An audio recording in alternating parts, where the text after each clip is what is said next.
All right, so as Gail mentioned, I'm Judith Miller. I'm the training director, and I'm a clinical psychologist. I work at the Center for Autism Research, and I also work in some of the diagnostic clinics in the hospital. My background is in autism spectrum disorders from across all ages and levels of functioning. So I've worked with toddlers, through the elderly, and I've worked with individuals who are very severely intellectually impaired, have a lot of other medical conditions, genetic conditions, through folks who are very bright, gifted, no medical problems, but who struggle with Asperger's syndrome or high-functioning autism. People who are married, people who are not married, people who have great jobs, people who've really struggled, people who are overeducated, people who are underemployed, the whole gamut. So there are many changes that happen. There's a lot of rapid changes. It's kind of like, you know, when babies are very little, there's this huge, there's huge changes from between like 0 to 5. And then there's gradual changes. And then you hit puberty, and there's this other kind of growth spurt. And in puberty, there's a lot happening internally that you can't always see as easily. And the internal changes are a little more complex than the changes that you see when the kids are really little. So all of these aspects really start to matter in a way that is new for us as parents and for the teenagers themselves. So we're going to talk about each of these in some detail. All right, so there's the cognitive aspects and emotional aspects and social. Let's go through some of the cognitive development that's happening when you're a teenager. So first of all, you see big advances in your ability to reason more complexly.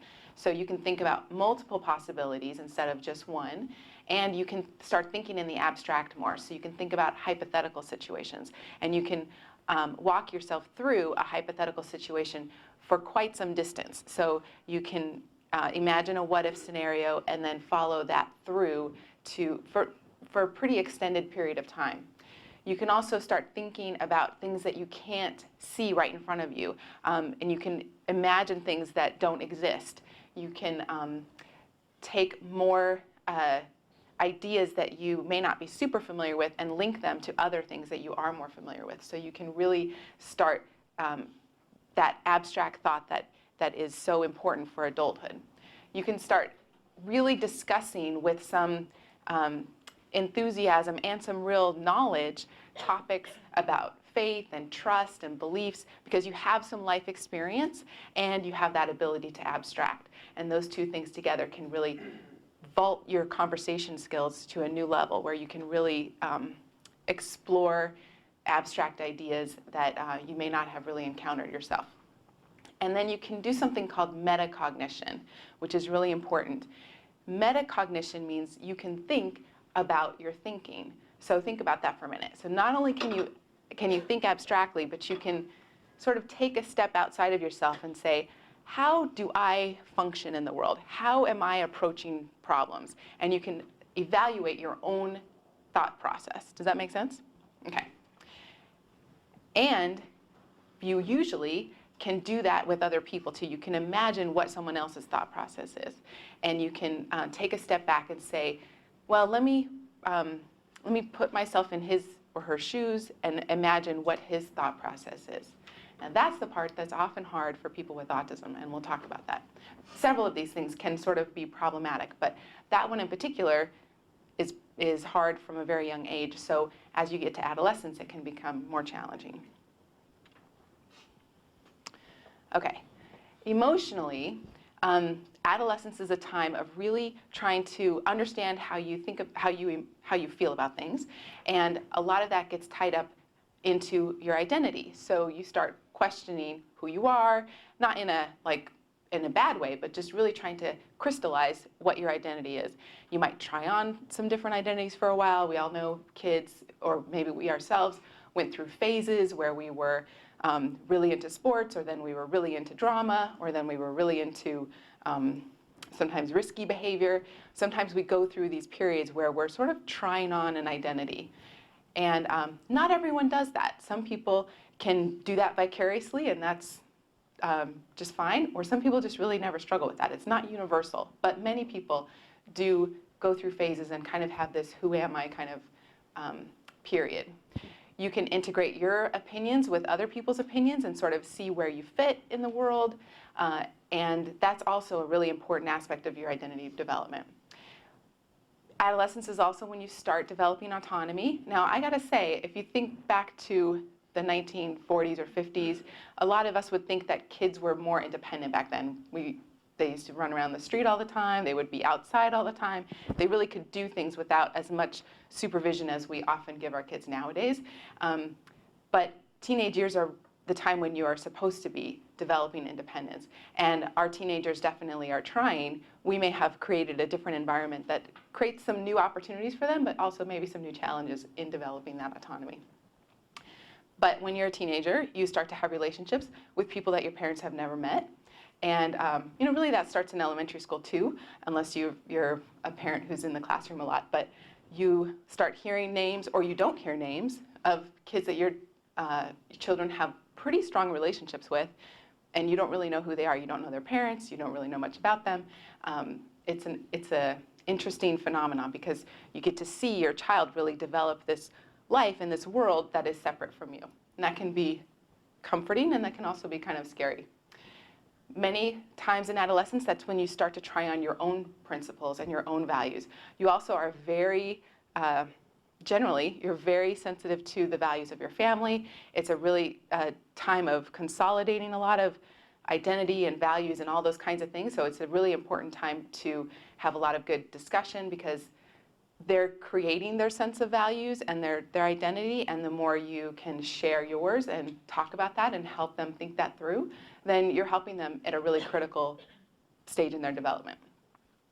And then finally, achievement is something that they often take a more personal interest in. So they start identifying what their strengths are, and they might start thinking about how that could turn into a job, into an actual job, rather than maybe an image of something that they were familiar with when they were younger, but now they actually have some life experience and some skills, and they can see what could work and what maybe is not best for them. And they start thinking about what their role is going to be in the adult world. And then finally, socially, peer relationships, as I mentioned, they start becoming more important, and often as parents, we're not totally aware of all of our children's peer relationships when they're teenagers. There's also a lot of, because there's so much interest in peer relationships, there's a lot of vulnerability to peer pressure. And so trying to help your children navigate that, peer pressure is something they're going to face throughout adulthood too. So it's not something that really goes away necessarily. It's important for all of us to be sure that we are surrounding ourselves with people who make us better, right? That's part of creating your social network and your social safety network. But it can be especially problematic in adolescence because it's maybe the first time that peer pressure has been a significant factor, because the kids are more interested in what their peers think, and the peers are also more aware that they can influence other peers, so that those two things together really can create problems. Intimacy. Adolescence is when this can start. Many kids, even younger than adolescents, start thinking about things, and some kids just come into the world, I think, more interested in this than others. So, but adolescence is usually when intimacy begins, and that can be both emotional intimacy and physical intimacy, and we'll talk about both of those. And then sexuality. In typical adolescence, you know what the changes are that happen in puberty and maturation. Those things happen on the same time scale for people with autism, and there's no evidence that as a group, people with autism are not interested in relationships. We know that they are clinically. We know that they are personally because we interact with them. And sometimes their social development lags behind, but their interest and their sexual development progresses at a typical rate. So what we're coming together to do as parents and professionals is really to help support this group of folks that we care deeply about, to develop their potential and also to navigate the things about adolescence that can sometimes be challenging. And that's our task.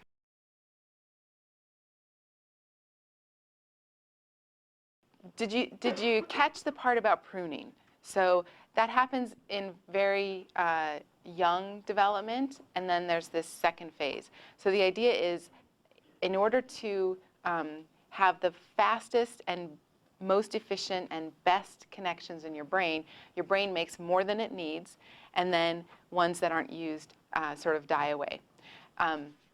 Don't take that to mean that you better expose your teenager to everything under the sun, or he's never going to be able to master something.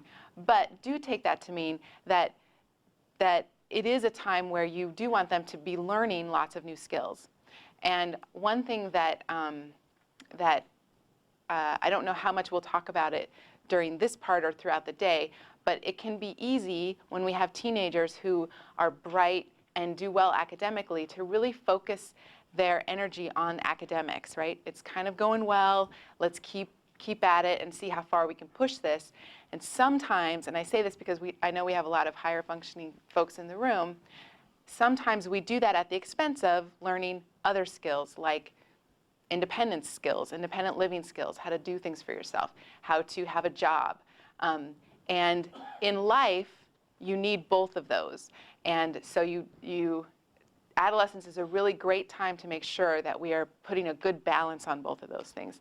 There are lots of folks who end up being overeducated because they have these great advanced degrees and they've been so successful academically, but they really don't have any work skills, or the ability to learn work skills is really tricky for them. So don't put all your eggs in one basket. We have to spread them out, because as a functioning adult, you need the whole range of skills. Okay, so let's talk a little bit more about brain development. So brain development is lifelong, and the prefrontal cortex is this part we're going to focus on for a little bit more. So have people heard of the prefrontal cortex before? Have people heard about how it keeps developing until like your mid-20s? It's the part of your brain that helps you with a lot of executive skills, so planning, organization, inhibiting yourself from doing things that are stupid. And many people know this, but the industry, which industry, I'll see if anybody knows this, which industry in the world has figured out that 26 is the age at which people stop doing really, really stupid things? Auto industry, yes. You cannot rent a car until you're 26, because they know from years of data, actuarial data, that that is the age at which you stop being such a high risk when you're renting a car. So we probably should all keep that in mind. So, all right. Another part of the brain that's really important is the amygdala. And one of the things that I want you to think about is how these two things work together. So I'll describe that in a little bit. Because your amygdala is really important for your emotion processing. And so your prefrontal cortex is your thinker, your executive, can plan and organize and tell yourself, you know, I'm being irrational right now. I probably need to do something else. I probably need to get back on task. I probably need to try to calm down. Your amygdala is your emotion heat. And so if you get really upset or really happy, your amygdala starts getting activated. And those two things together have to work in balance in order to keep you level-headed. All right? We all come with different ratios, or each of those parts of the brain are different for us. But what's important is that they are working together. So if you have an overactive amygdala and an underactive prefrontal cortex, that's bad. And if you have an overactive prefrontal cortex and an underactive amygdala, that's not so great either.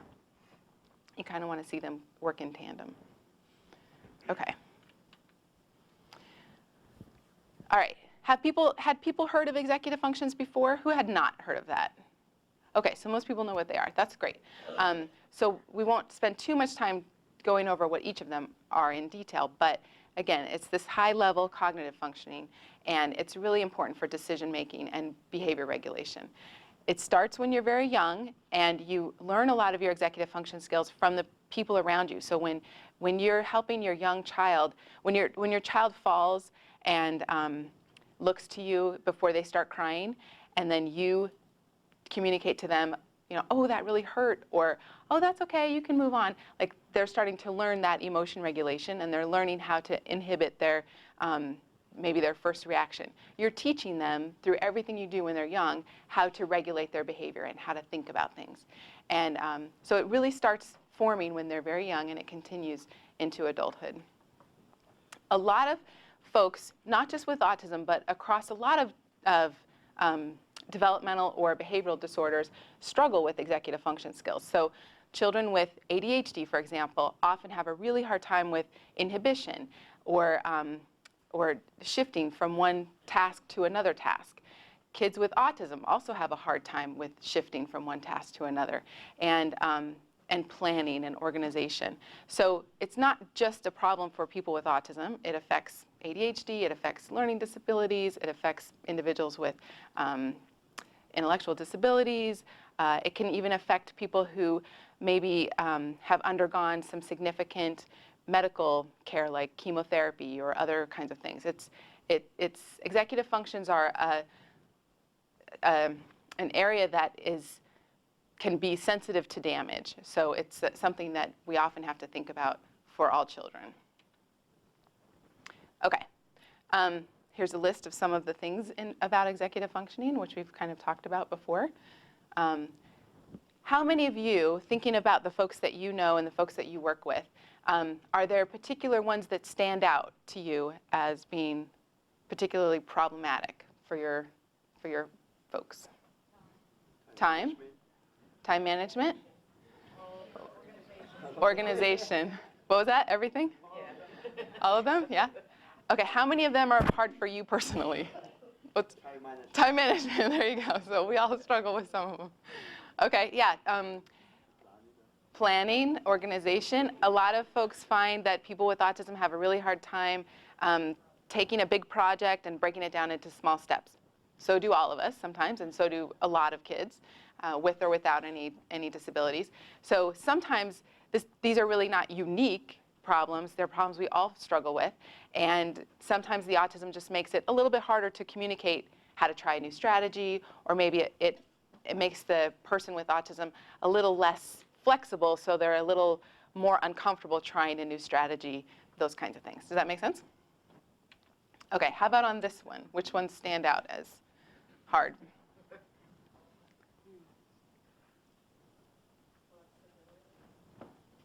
A lot of people struggle with flexibility.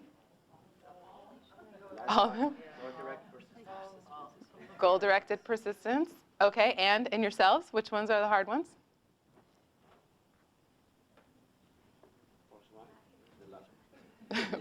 First one and last one, response inhibition. Yeah, so yeah, flexibility is one of the hallmark features of autism. Many people with autism really struggle with that. But you'd be surprised. Some kids with autism can be really flexible and in areas that you might not have anticipated. Goal-directed persistence. Some people with autism have a goal and they will pursue it with no problem. Other times, maybe it's not a goal that's going to be helpful. Like, we would like them to pursue this goal, and they have a different goal in mind, as happens with all kids. And task initiation, I think, is one that I have found is really hard for a lot of adolescents with autism. We used to run social skills groups a lot, and in my former role in Utah, and we had so many kids who came to group. They loved group. They clearly loved the folks in group. They would talk about them. When we were taking the summer break, they would keep asking their parents, like, when do we go back to group? When do we go back to group? So this was clearly something they enjoyed. And we thought, well, why is it that they never email each other, or they never call each other, or they never reach out if it's not organized for them? We really struggled with that. And so then we spent a whole year's worth of one group trying to work on that and give them the skills. And this is how you do an email, this is how you text, this is how you reach out to people, this is how you organize a get-together. And it still remained really hard. And I came to worry that it was really an initiation problem. If it was initiated for them, they responded. If somebody emailed them, they responded back. But they just didn't initiate. And then I started really noticing that a lot of the folks out after high school, they're not a group that that sits around and says, I've been hanging out in the basement for 6 months now. I think I need to get out. I think I need to go see some people. I think I need to go do something. They don't say that most of the time. So, but if it's organized for them, they can really respond really well. So, but that initiation piece seems to be hard, and that's been one of the challenges that I've found working with adolescents and adults, is when that's lacking, it's hard to overcome, and you want to kind of get on top of it early and structure it so that success doesn't require that initiation as much. Okay, here are some tasks that happen around the house that require a lot of executive function skills. How many of your kids struggle with these? Okay. Organization, chores. How many of your kids are good at doing chores? Hey, a couple. Excellent. How many of you guys were good at doing chores when you were kids? Oh, a few more. Okay, good.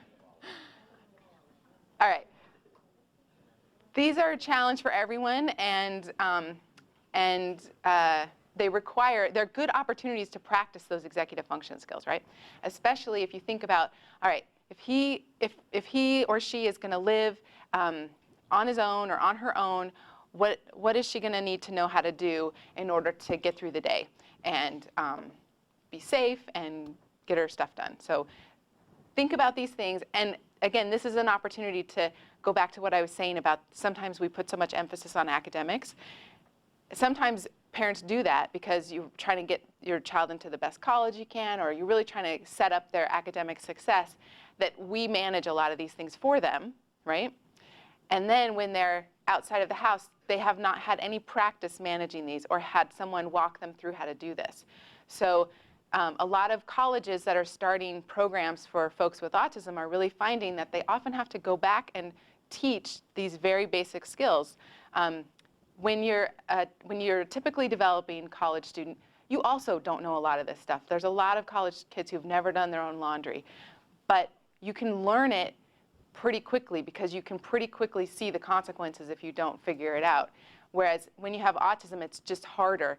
It usually takes longer to learn a new skill, and there's not as much indirect learning from seeing how your other peers do it because you're not paying attention to how they do things as much. So it really behooves us to start early because these are things that are teachable, but our kids need more time than kids without autism. Okay, so let's talk a little bit more about cognitive development. Everyone in this room, the folks that we work with and ourselves, we're going to vary on these things, right? So everyone varies in terms of where their overall intellectual ability is. Some of us are intellectually bright, and some of us really struggle. There's kind of like height. When you're born with a height that you're going to be, there's a range of height that you can achieve. And depending on your nutrition and where you live and other kind of factors, you're either going to end up at the lower end of your height or the upper end of your height. But you're not going to be 6'10" if you were born to be a 5-footer, right? IQ and intellectual ability is kind of similar. You're born with an innate range, and we can do things to try to get you at the higher end of your range. But there's a range that you're just not going to be able to overcome. And that's just something we have to accept about all of us. Just like I have to accept that I will never get a tan. It's been very distressing. I tried for many years. There's a range of pigment. For me, it's this, and I can't get out of it. So we do have to sort of accept that about ourselves, like we have to accept lots of things.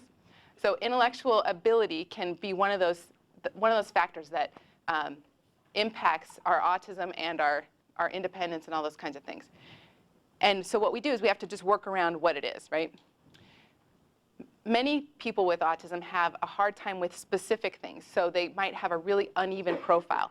They might be really great at things that are visual and really struggle with things that are more abstract, right?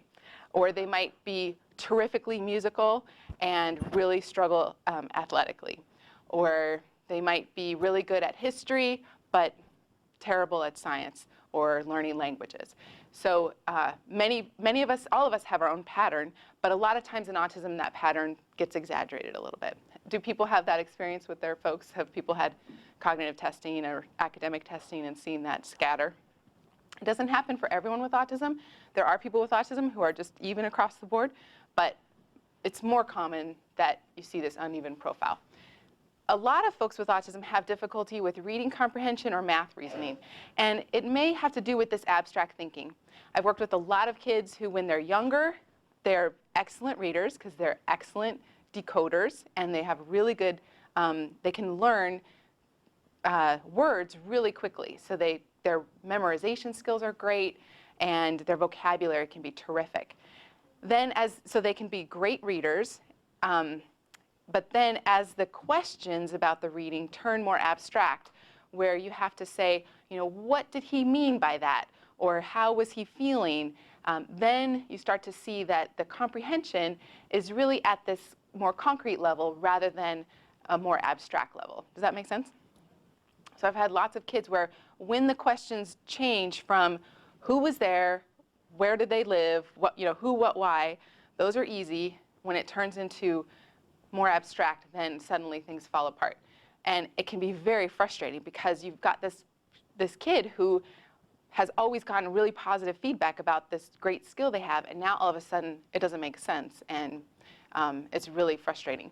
There's a saying in education that from grades kindergarten to third grade, you're learning to read, and then from third grade to sixth grade, you're reading to learn. And for the rest of your life, you'll be reading to learn.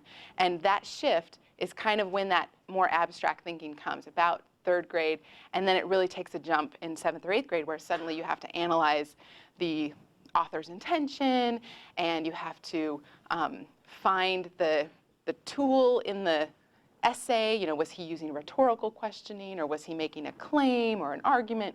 Those kinds of questions can be really tricky for our folks with autism. And then executive functions, which we have hammered, so everyone now knows executive functions are hard for all of us.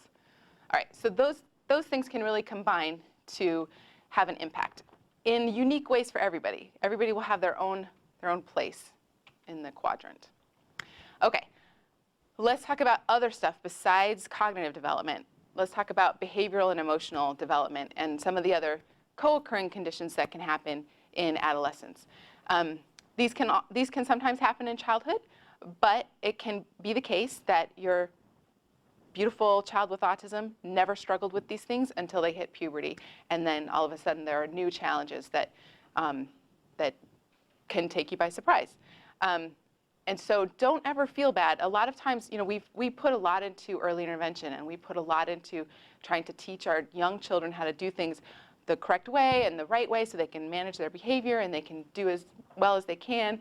And a lot of times when we're doing that, in our minds, we're thinking, I'm doing this is an investment. I'm going to be preventing problems from coming down the road. And you are. The challenge is sometimes those problems still come. So don't feel bad if you're faced with problems. It's not because you didn't do something right early on. Sometimes this is just the course that was going to happen. And all that work you did is going to make this course easier than it would be otherwise. But it happens to everyone. Not to everyone. It happens to lots of people. Okay. The most common things you see come up in adolescence are going to be depression and anxiety. Most of the time, ADHD and oppositional behavior, you'll have seen that when they were younger. But depression and anxiety, well, let me take that back. Anxiety, I think you can see a lot of anxiety when they're younger. And a lot of times that anxiety is flavored by the autism. So it's about things like, routines being disrupted and new things and those kinds of things.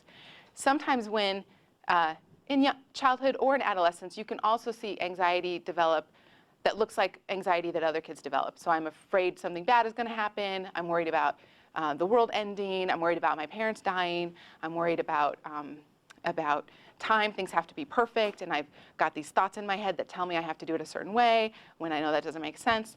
You can see traditional anxiety come as well as this more autism-flavored anxiety that starts younger usually. Okay, depression and mood disorders, a lot of kids with autism have a hard time with emotion regulation. And sometimes what happens when you hit adolescence is, for some kids, they have just enough insight to know that they want to have more friends than they have. They want to be doing better socially than they are. And they've tried things. They've thought of some strategies, and they've tried them, and maybe they haven't worked very well. And they can get pretty easily discouraged. And so that can lead to a situation where those repeated negative events and failures then lead to a sense of helplessness and hopelessness, and that can lead to a depression that's secondary to the autism.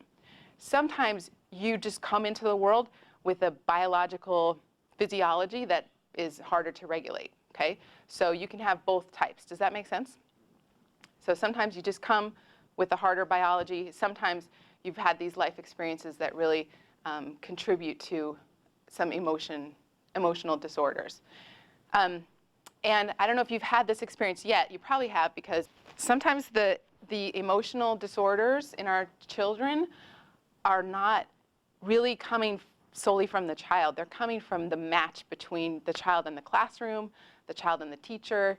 If you haven't experienced this yet, you may experience a year where your child is doing phenomenally well, and they're with a great teacher, and it's with a great group of kids. And then you have other years where it can be traumatic, and it's not that the teacher is like the worst teacher in the world or is abusive, but there's aspects of that match that just really don't work. And if you work in an outpatient clinic, you see this all the time, where now we're treating this individual as if they have a mental disorder, when really it was an environmental problem, and fixing the environment can change the outcome. Does that make sense? Doesn't mean there's still not a lot you can learn from therapy, because you're going to encounter some other crappy situation in the future also. But we try to be really careful that we don't pathologize the child, because sometimes it's really the child was in a really difficult situation, and we're going to help him or her learn how to overcome that and deal with now the aftermath. Okay, I hope that doesn't scare people too much. Does that scare people too much? Have you already experienced this? Okay, all right, okay. It's a very unfortunate phenomenon, but it also does turn the other way. You can have a child who's been just in awful, awful circumstances, and then you hit the right teacher, and everything is just great. So we need to understand more about what it is that teacher creates in their environment, because oftentimes it's not just the teacher, it's the way the teacher manages the whole group. All the kids are thriving, and that's really, really exciting to see and rewarding. Okay, seizure disorders. You're going to hear about medical things later on in the day, but just to give you a heads up, there are two times when seizures start for kids with autism. Sometimes it's in very young children, and then there's this second peak in adolescence where you've never had a seizure before, but you start having a seizure. I believe that most of the time this is in lower functioning folks. And so just something to be aware of. It's not very common, but of the group that has seizures, those are the two times that it starts. Sleep difficulties. How many of your folks are good sleepers? Ha, terrific. Okay, how many are not good sleepers? Okay. Oh, were you changing your answer? Okay. All right. If you know, well, we're a little new to adolescence, but have you heard about how important sleep is in adolescence? And there's lots of good press about how teenagers are not getting enough sleep, and we're making them go to school too early. So sleep in general is challenging, and a lot of times there's people who study sleep know that we're not very good evaluators of our own quality of sleep. So you can think you sleep well, or you think you sleep fine. It couldn't get better when it really could get a lot better. And sometimes if you're sleeping really, well, I guess that's the same thing. Anyway, your child needs a lot of sleep, and if there's sleep problems, be sure that you have not overlooked something that might be treatable, like apnea or behavioral sleep problems where you've trained your body to stay awake and use the cues of the bed to keep you up instead of put you down. So look at sleep. Your child will not be with you forever, hopefully, right? So this may be we all have that fear, whether we have kids with disabilities or not. So the opportunity to practice and really get ingrained in good sleep habits is when you have other people to support you. So sleep is a big challenge. And then intellectual disabilities we've kind of talked about already. Okay, emotional intelligence and emotional awareness. Let's keep going through this this topic a little bit. So, have you guys heard of emotional intelligence? This is a pretty common concept. Just like we have intellectual abilities, we all have emotional intelligence. And there are a lot of people with autism who are very emotionally intelligent. There are lots of people with autism who can see and explain the actual situation better than people who are encumbered by trying to be polite or take other people's, perspectives into consideration. Sometimes those folks with autism just cut right to it and they nail it right on the head, right? They know what's going on. And that's a good thing, unless they say it to the wrong person. No, but most of the time it's good. And knowing that they have that kind of insight is really important, and reinforcing that and saying, you know what, you totally nailed it. Now I'm going to help you manage it so it doesn't, that insight doesn't get you into trouble, because it's probably not the insight, but maybe the way you said it might be tweaked. Okay. Knowing your own emotions. So even though many people with autism are really good at understanding the situation, many people with autism are not very good at understanding their own emotions or others. And so there are lots of people with autism who view emotions as, there's only two camps. It's either good or it's bad. And there's not this gradation, right? You can be just as excited that they had tater tots in the cafeteria today as if they said, okay, we're going to the Bahamas for a week or we're going to Disneyland, right? If it's good, it's all good. And if it's bad, it's all bad. So being able to distinguish the difference between disappointment and devastation is hard. Contentment versus excitement can be really hard. Okay, and then self-management can be hard. So what often happens in autism too is, let's say you've got kids. I used to use this analogy a lot with kids, where we'd rate their feelings on a thermometer, right, from maybe 0 to 10 or 0 to 100. And we had a lot of kids who, once they get really, really excited about something, so they're up to like a 10, they can easily switch from being a 10 excited to a 10 upset, or back and forth, right? So once they get to a 10 in one domain, they stay at 10, but it can flip. Has that ever happened? Okay. What regulation is when you can bring yourself back down. I mean, you would hope that, well, for all of us, you would hope that if you got to a 10 in upsetness, you could bring yourself back down before you switched over to excitement or happiness, right? So being able to regulate and figure out where you are in the thermometer and how to get yourself back down to where you want to be or where you should be is a challenge. Sometimes visual things can help, like thermometers, and then also giving people a lot of education around what is a 10 for excitement and what is a 10 for disappointment, and what's really a 3. So being late for the bus, because being late for the bus is probably not a 10, but we have to show you what a 10 is. A 10 might be something, and I always use examples of what I think a 10 would be, which is there's somebody with a gun and they're pointing it at your head and they're about to pull the trigger. Like that, it's hard to think of something that's more stressful than that, right?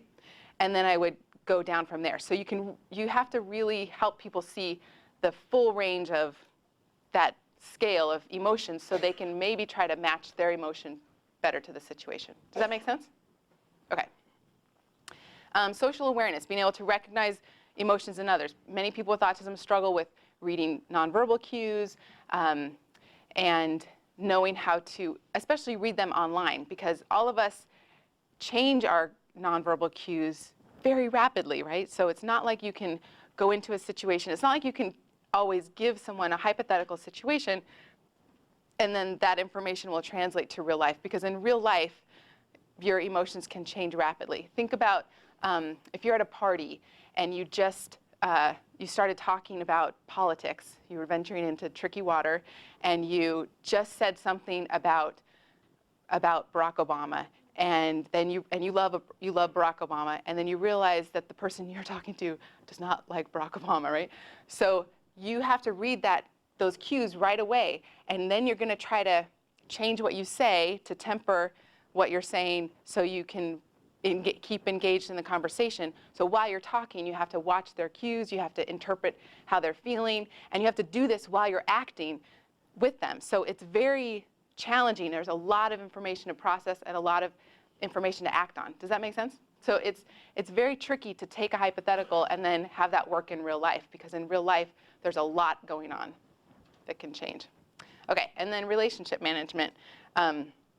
Being able to know what a true friend is, what's a false friend, what's the difference between a friend and an acquaintance, the difference between a friend and a girlfriend or boyfriend, what's the difference between a girlfriend or boyfriend and a committed relationship. All those kinds of things need pretty concrete definitions and some guidance and some rules about how you manage them. I've worked with a lot of folks where we actually make a spreadsheet about these are the different types of relationships you have with people in the world. These are the kinds of things you can talk about with them. These are the kinds of things you do with them. And these are the kinds of things you don't do with them. And there's a lot of folks with autism who then, once they have that spreadsheet, they're like, oh, that's why I'm getting in trouble for doing this, because I'm doing this in a person where I should be doing this. And it really can help provide some structure and some psychoeducation about how relationships work. Okay. This is a little bit coming back to the idea of the anxiety and how sometimes the feelings that we have come from the beliefs that we attribute to them. So there's a common strategy when you're doing cognitive behavior therapy. You're trying to help the person recognize what was their activating event that got them thinking anxiously, and what was the thought that went through their head, and how did that lead to this feeling of being overwhelmed and anxious. So many of us struggle with these kinds of challenges, right, where this is what we all do. Everybody could benefit from a round of CBT because we all have thinking errors where we interpret something and we put it through our lens, and then that leads to us feeling a certain way. Other people have different lenses, and even just understanding the different lenses that other people have gives us the opportunity to say, oh, maybe I could have a different lens. Like, there might be other options for me. And that's one of the beauties of CBT. And that is challenging for people with autism, right? Because that perspective on, oh, maybe other people have a different lens, I can learn about them, maybe I can have a different lens too, that piece is sometimes a little bit of a barrier. But with some time and practice and some concrete examples and folks who know about both CBT and autism, people with autism can really learn that, and you can start to see them adopt those more flexible thinking patterns. We have a group right now, well, it just ended, where we had kids come in who are really picky eaters, and the whole group is focused around trying to help them think differently about food and not be so afraid of new food. And at the end, the therapists are always sharing these great examples of how kids who were really, really rigid and wouldn't try anything before, now they're saying things like, well, maybe it won't be that bad, right? Like, that's huge for a kid with autism to say, maybe it won't be that bad. Maybe it will taste like something I've had before. Like, that shift is really, can set you on a different trajectory, and it's really important. So it can happen, and it is a great way to learn how to regulate your emotions and be aware of them. Okay, so these are some of the strategies that people use. These are not always things that you can use really easily. So if you don't really know how to do this, don't try it once and then say, well, I tried that and it doesn't work. If something doesn't work, make sure you've really tried it with a professional before you completely give up on it, because there are lots of ways the concept will work, but the implementation has to be tweaked for your particular situation. But many kids with autism need help learning how to label emotions. Emotion thermometers, like I mentioned before, can be really helpful. Teaching people how to have positive mental imagery and use that to kind of help them regulate their emotions and their heartbeat and all that kind of stuff. Having an image that they can go to that helps them feel calm and safe can really change the rest of your physiology. It does for all of us. Learning how to say things that are coping statements, like the kids in the food group when they say, maybe it won't be so bad. That's a coping statement. And you know, have you heard of the mantra, fake it till you make it? Like, there's some truth to that. Sometimes if you say you're going to be okay and you put a smile on your face, then your feelings follow suit, right? So there's some benefit to helping people learn some good self-talk statements. Social stories can sometimes be helpful unless, as was pointed out, unless you have a kid who doesn't know how to regulate that anticipation. And if you've got that problem, then you have to use some different strategies to deal with that.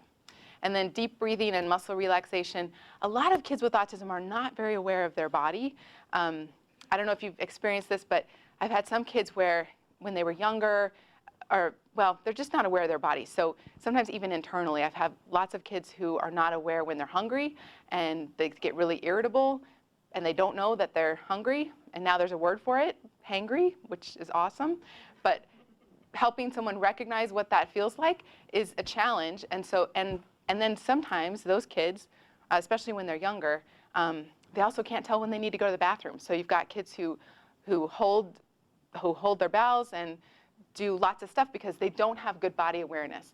And so sometimes when you really just don't naturally have that, we got to put you on a schedule where you're just, when the timer goes off, you have a snack. And then you can see and you can point out to them that they're feeling better. And we do the same thing with going to the bathroom. You build it into the routine so you can sort of take it out of their need to manage it themselves. Does that make sense? Okay. Same with, I don't think a lot of people with autism, well, none of us are really very good at knowing when our muscles are tense. And so when you do any of those progressive relaxation exercises, you do start to become aware of muscles that you weren't really paying attention to and how tight they are. And so it's good skills for all of us. Slowing your breathing is, there's lots of research that even just taking 3 deep breaths before you say something or before you try something new really helps reset your physiology and can help you be more successful. So even just a simple thing like that, learning how to take a few deep breaths can make a big difference. Okay. I'll let you enjoy this moment for, it's a very cute cartoon. This is kind of what I was describing when you're in the party and you've stepped into bad territory. There's a lot to process. How many of you, I'm going to give you 3 options for your own comfort level. You can be very comfortable talking about sex, which means you're comfortable with body parts and positions and all the senses involved and the emotional consequences and the financial consequences and all of that. That's the very comfortable group. Then there's the moderately comfortable group. We could talk about a lot of things. Some things it's hard to find the right words for, but we're ready to go there and we know we need to. And then there's the less than moderate to, oh my gosh, please, let's pretend this is not ever going to happen, right? Okay, so those are your 3 options. How many of you are in the very comfortable group? Look around, because you are going to need these people to come to your house and share with your children. Okay, that's a good number. How many are in the moderately comfortable group? Great. Sit with the very comfortable group at lunch and talk and learn together. How many are in the oh my gosh group? Okay, good. You are sprinkled among the very comfortable group, so I'm thinking this is going to be good. All right. We'll have some worksheets for you during the break. All right. So the trick with autism is you're the best source of information, right? So many parents are uncomfortable talking about sex with any of their children. Many of your children will do okay, but some of them won't, even if they don't have autism, right? And if they have autism, they have pretty limited other information. People with disabilities are most vulnerable. And this comes from a lot of research on females with disabilities. Females with disabilities are more likely to be molested, and they have less information than almost anybody else, right? So those 2 things together, that's not good. If you, as I mentioned before, the interest is going to be there, and it's up to us to try to help. Oh, I know what I was going to say. I think there are 2 things in life that we don't talk about enough with our children. sex and money. And both of those things are probably the two things that are going to screw them up more than anything else, right? So if you haven't really figured out how to talk about sex or how to manage money, the good and bad, then let's start getting really comfortable with it, okay? All right. There are lots of good books about how to talk about it. There's lots of information, but it can be uncomfortable, and it's a sensitive topic. Okay, so part of the challenge is sex has to be something that you talk about enough that those words don't elicit that reaction, right? Because it's the novelty that brings that. So you want to create an environment where it's comfortable enough that you have these kind of conversations on a pretty regular basis, and it's not such a big deal to have them. We skipped a slide that we're not going to go over, but I want you to read it because it's things that you should think about in yourself, like how comfortable you are, and it gives you some pointers, like the more you examine the subject, the more confident you're going to feel. What I want to spend our time talking about is, and I might take us out of this slide for a bit. I'm going to try to give you a framework for why this is challenging. So this is a whole day topic, right? So I'm just going to try to introduce some things to think about. This is a tricky topic because lots of times, because there are three aspects that we need to cover, and they're developmental in nature, and depending on where your comfort is and where your child is, you may have some holes and you may have some gaps. So I want you to think about these three levels and maybe what your child does or does not know at each level. So level one, I think of as kind of overall safety. These are the things that we talk to very young children about. Where on your body is it appropriate for someone else to touch you or not touch you? And if someone touches you there, what do you do, right? So we spend a lot of time telling kids, don't let anyone touch your private parts.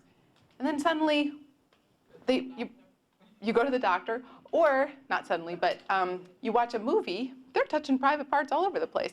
Or your parents are kissing, so, and at some point, it does become appropriate to touch someone's private parts. So we have to help people move from one level to the next, right? So level one is really about safety. And I think if you frame it in terms of safety rather than don't let anyone ever touch your private parts, then you can frame it as this is your body and it's not appropriate for other people to touch your private parts when you're a child, right? Or for anybody to touch your private parts without your permission.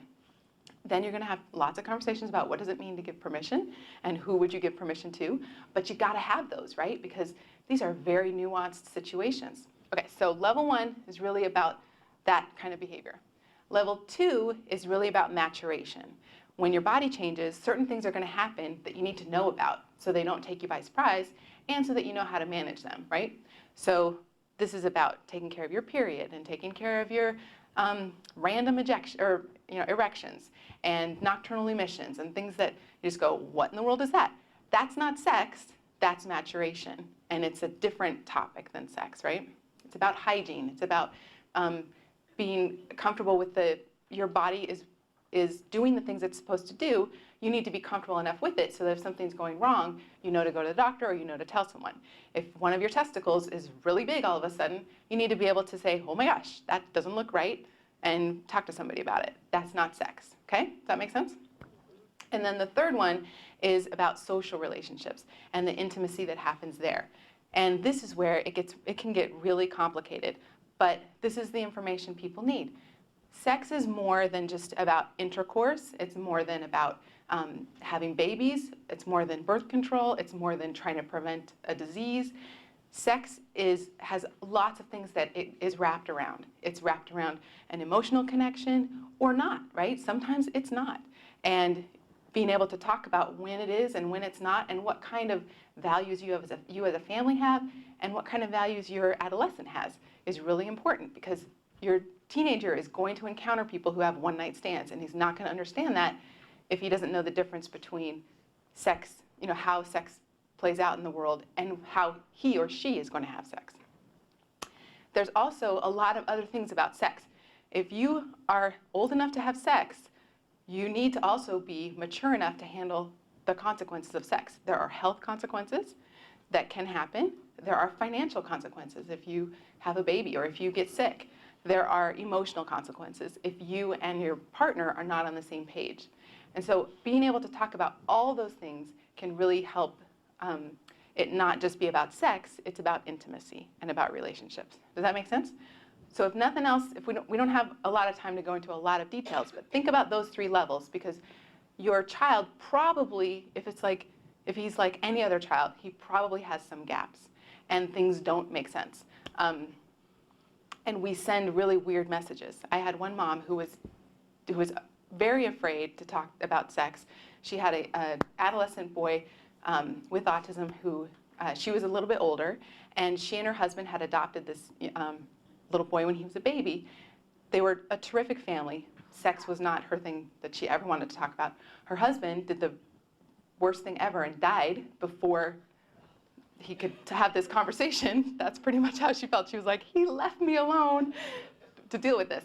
And she had a young man who was very interested, and he would sometimes go and buy underwear from Victoria's Secret or other things, really pretty silky things.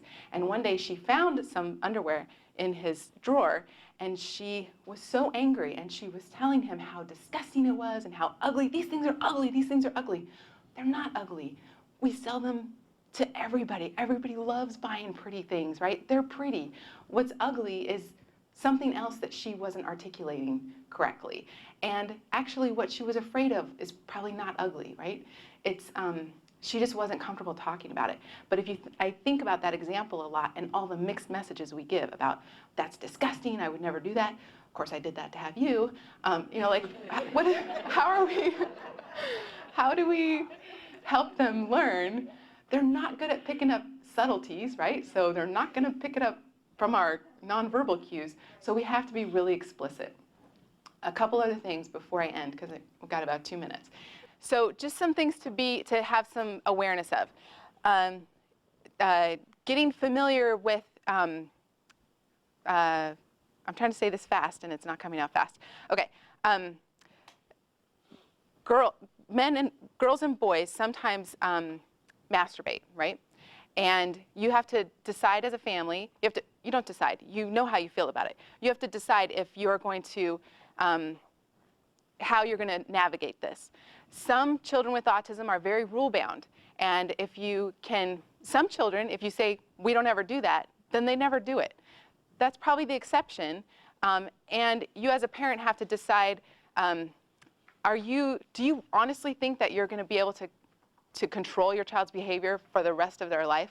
Like, really sit and think about that. The answer is no. So you have to come to grips with how are you going to help them navigate a lot of these situations. So masturbation is a common one that a lot of parents are really uncomfortable with. And if your child starts masturbating and it's becoming a problem, then you haven't dealt with it the right way. And some of the things that we do is, first, we make sure that it really is masturbation. Sometimes, especially in girls, it can look like masturbation, but it's really a yeast infection or something else that is really a medical problem, right?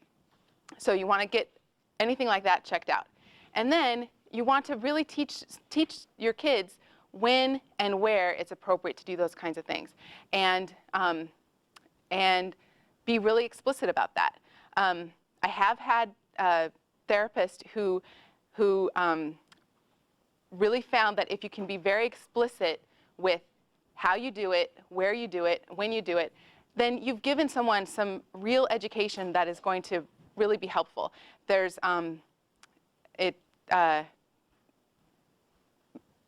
many people learn that by learning other things about where things are appropriate or not. But our folks with autism often need really concrete explanations. So I encourage you to get comfortable with that. Perfect example, not just masturbation, but a lot of behaviors can come from different functions, right? So sometimes it's to get out of doing something they don't want to do. Sometimes it's for pleasure. Sometimes so understanding the underlying purpose can really help you figure out, okay, what's the right solution here and what's the right conversation. Another thing about sex is that, if you haven't heard this already, you probably have, but sex is not a one-time conversation, and sex and maturation and all those things are best talked about when you just make it clear that you're you're available for questions. And when you get asked a question, just really focus on the question. You don't have to go into lots of detail after that, because if you create an environment where this is a topic you can come back to, then it'll